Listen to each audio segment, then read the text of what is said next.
Some things just go well together. Peas and carrots, peanut butter and chocolate, Persona and Etrian Odyssey. In Persona Q, developer Atlas managed to successfully blend two popular RPG series and create a fun, challenging dungeon crawler featuring buckets of Persona fan service, enjoyable combat, and cunningly laid out dungeons.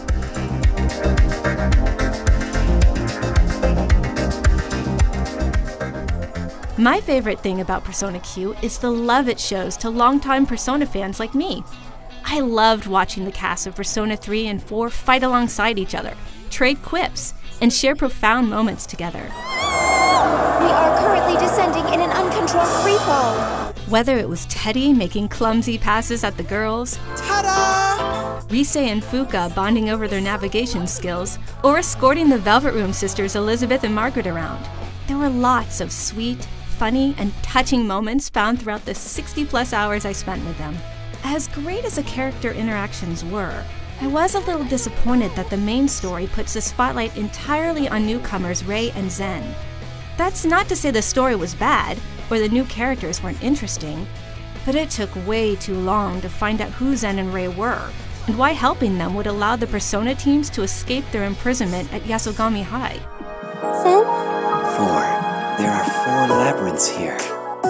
Something is hidden in each one, and guardians are protecting them. Luckily, those labyrinths are fun to delve into, thanks to Persona Q's Etrian Odyssey style of dungeon exploration.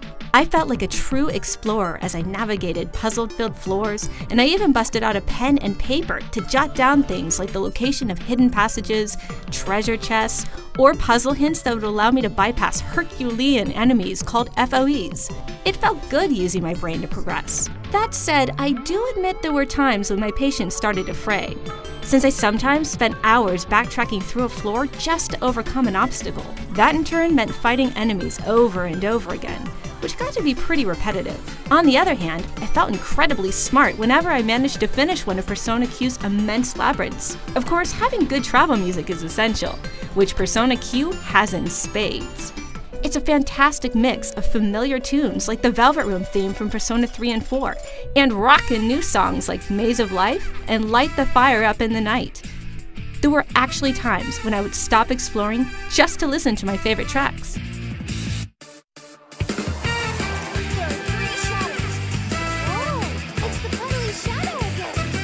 Exploration is fun, but the combat in Persona Q is even better. On the surface, it's very much like Etrian Odyssey.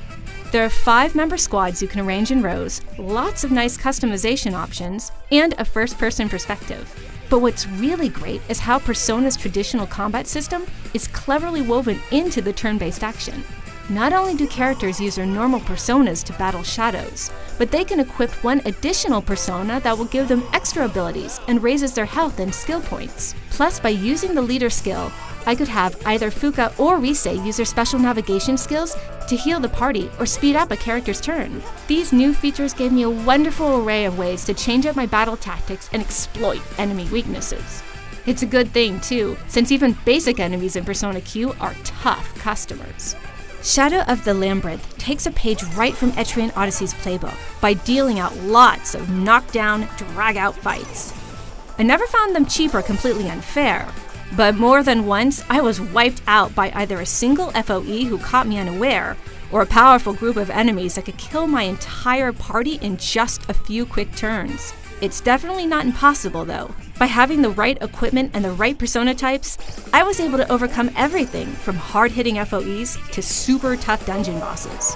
And my hard work was always rewarded with new persona cards and rare items.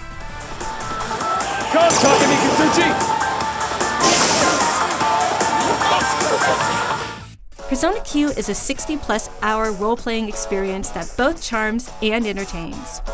Though there were points when its puzzles completely stumped me, and the combat's steep difficulty level made me want to, well, launch my 3DS into orbit a few times. The enjoyable battle system, deep exploration, and generous dollops of fan service made it well worth the effort.